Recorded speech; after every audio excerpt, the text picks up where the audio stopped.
হাসিনা ওয়াজেদ বৈধ প্রধানমন্ত্রী, ঢাকাতে শাহজালাল এয়ারপোর্টে নামবেন।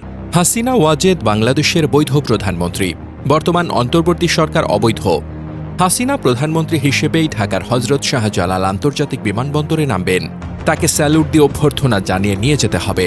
শুভেন্দু অধিকারীর এই বক্তব্যটি প্রায় 1 বছর আগের। তবে নির্বাচনে জয়ী হওয়ার পর অনেকে মনে করছেন শুভেন্দুর এই বক্তব্যের মাধ্যমে তিনি একদিকে শেখ হাসিনা ও আওয়ামী লীগের প্রতি সমর্থন জানিয়েছেন, অন্যদিকে বাংলাদেশের বর্তমান রাজনৈতিক ব্যবস্থাকে চ্যালেঞ্জ করছেন। শুভেন্দু অধিকারীকে অনেকে শেখ হাসিনা ও আওয়ামী লীগের খুব বড় সমর্থক ও হাসিনা প্রেমী হিসেবে চেনেন। তিনি আওয়ামী লীগ ছাড়া অন্য কোনো রাজনৈতিক শক্তিকে খুব একটা গুরুত্ব দেন না বলে সমালোচকরা মনে করেন। তার মতে, হাসিনাকে যদি সরাতেই হয় তবে তা অবশ্যই নির্বাচনের মাধ্যমে হওয়া উচিত ছিল, অসাংবিধানিক বা অবৈধ উপায়ে নয়। তিনি উদাহরণ দিয়ে বলেন, ভারত যেখানে 1971 সালে শেখ মুজিবুর রহমানকে সুরক্ষা দিয়েছিল, একইভাবে শেখ হাসিনাকেও প্রোটেকশন দিচ্ছে। এই পুরনো বক্তব্যটি এখন নতুন করে আলোচনায় এসেছে, কারণ 2026 সালের পশ্চিমবঙ্গ বিধানসভা নির্বাচনে বিজেপি বিপুল জয় পেয়েছে। বিজেপি 206টি আসন জিতে সরকার গঠন করেছে, যেখানে মমতার দল তৃণমূল কংগ্রেস টিএমসি মাত্র 81টি আসনে সীমাবদ্ধ হয়েছে। সবচেয়ে আলোচিত বিষয় হল শুভেন্দু অধিকারী ভবানীপুর কেন্দ্রে মমতা বন্দ্যোপাধ্যায়কে 15,105 ভোটের বড় ব্যবধানে পরাজিত করেছেন। একই সাথে তিনি নন্দীগ্রামেও জয়ী হয়েছেন। এই ফলাফলের মাধ্যমে মমতা বন্দ্যোপাধ্যায়ের টানা 15 বছরের শাসনের অবসান ঘটেছে। অনেক আওয়ামী লীগ সমর্থক এখন শুভেন্দুর এই জয়কে অভিনন্দন জানাচ্ছেন এবং তার পুরনো বক্তব্য শেয়ার করে আশা প্রকাশ করছেন যে বিজেপির উত্থান বাংলাদেশে হাসিনার সম্ভাব্য প্রত্যাবর্তনের পথকে সহজ করতে পারে।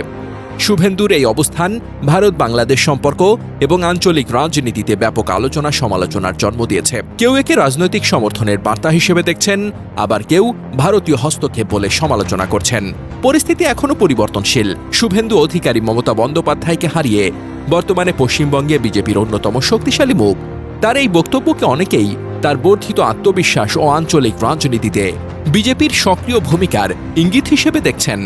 জানা যায়, 2014 সালে মোদি ভারতের প্রধানমন্ত্রী হওয়ার পর থেকেই মমতা বিজেপির প্রধান প্রতিদ্বন্দ্বী হিসেবে আবির্ভূত হন। তিনি তার রাজনীতিকে, বিশেষ করে মুসলিমদের সুরক্ষা প্রদানকে হিন্দু জাতীয়তাবাদের বিরুদ্ধে প্রতিরোধের প্রধান হাতিয়ার হিসেবে তুলে ধরেন। তিনি নারীদের জন্য একগুচ্ছ জনকল্যাণমূলক প্রকল্প চালু করেন এবং বড় শিল্পের জন্য বিতর্কিত জমি অধিগ্রহণের বিরুদ্ধে অবস্থান নেন।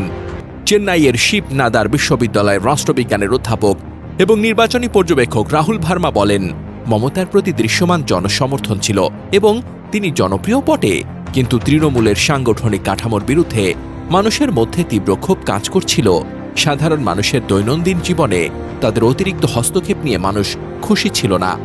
তিনি বলেন, বিজেপি এবার অনেক বেশি পরিকল্পিত প্রচারণা চালিয়েছে। এটি বিজেপির জন্য কঠিন নির্বাচন ছিল, কিন্তু অসম্ভব ছিল না।